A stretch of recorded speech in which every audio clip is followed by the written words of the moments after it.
Mahilig ka rin ba sa sikat na inumin like milk tea, shake, iced coffee at kung ano-ano pa? Ang mahal na ngayon ng mga yan kung bibili ka sa labas, pero kahit mahal, bumibili pa rin tayo. Bakit? Ang sarap kaya. Nasubukan mo na ba yung Choco Jelly Tapioca Drinks? Ay day, kung hindi pa, nako. Subukan mo na, promise, napakasarap.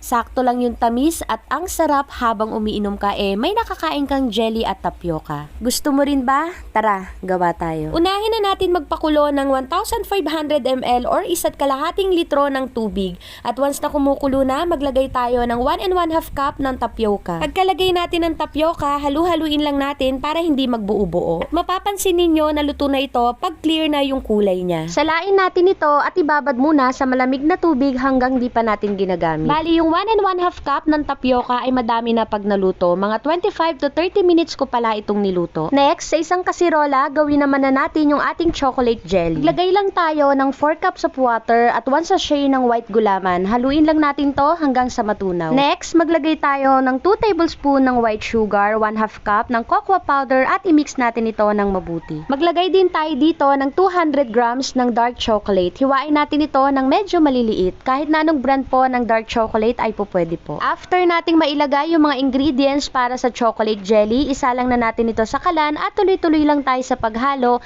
hanggang sa matunaw na yung chocolate. Hintayin na lang natin itong kumulo at once na kumukulo na, hayaan pa natin ito ng mga 1 minuto bago natin patayin yung kalan. Next, isali natin ito sa isang lagayan at mas maganda kung malapad yung paglalagyan natin para sakto na lang yung kapal ng ating choco jelly pag hihiwain na. Palamigin muna natin ito at once na malamig na, hiwain natin ito ng maliliit na square. Alam nyo ba na napakabango nito at habang hinihiwa ko, tinitikman ko siya at talaga naman, itong choco jelly pa lang ay napakasarap na. Lasang-lasang chocolate talaga siya at hindi siya mapait, hindi rin matamis. Saktong-sakto lang yung lasa niya. Yung texture ng jelly ay napakalambot. Ang sarap nguya-nguyain. After natin mahiwa yung chocolate jelly, iset aside muna natin at gagawin na natin yung kukumpleto sa ating masarap na drink. Sa isang mixing bowl, pagsamasamahin na natin yung mga ingredients. 1 pack ng all-purpose cream at 1 can ng condensed milk.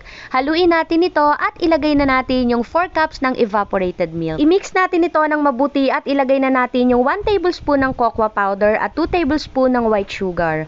Haluin natin ito ng mabuti hanggang sa matunaw na yung asukal at yung cocoa powder. At pag ganito na wala na tayong nakikita na cocoa powder, ilagay na natin yung ating niluto kanina na tapioca at yung chocolate jelly. Bago nyo pala ilagay yung tapioca dito, siguraduhin na ina-drain nyo muna yung water na pinagbabaran niya kanina. After nating mailagay lahat ng mga ingredients, ayan, ready to serve na ang ating napakasarap na chocolate jelly tapioca drinks. At para mas feel na feel ko ang pag-inom nito, ilalagay ko ito dito sa aking magagandang garapon. Pwede ninyo ito ilagay sa mga ganitong klaseng garapon para ilagay sa ref at kukuha ka na lang pag gusto mong uminom. Or kung may gusto kayong ibang paglagyan, ay po pwede naman. Hindi ka nagagastos ng mahal para lang makainom ng ganito kasarap na drinks. Promise, legit ang sarap nito. Sakto ang tamis at napakasarap. Gusto mo rin ba?